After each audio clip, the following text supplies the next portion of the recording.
Welcome to BestusefulTips. Where I will show you how to enable unknown sources on Android 12 devices. Tap down notification panel at the top.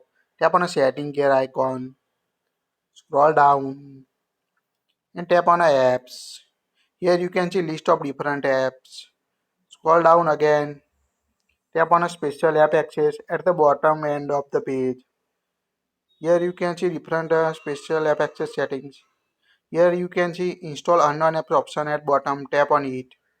Now you can see list of install unknown apps on your device. When you install third-party apps or download third-party apps and install it, you need to allow this permission on your device.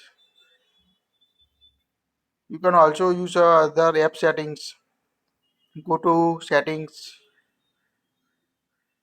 tap on apps, tap on see all apps. Here you can see list of all apps. If you want to choose system apps, three vertical dots, tap on show system. Here we select Chrome. Now scroll again. Now you can see install unknown app option here. Google on it to install third-party apps from your Chrome related. It's quite easy to enable, disable, and allow from this source. Allow unknown apps on your device.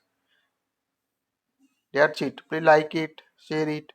Don't forget to subscribe to get latest tips.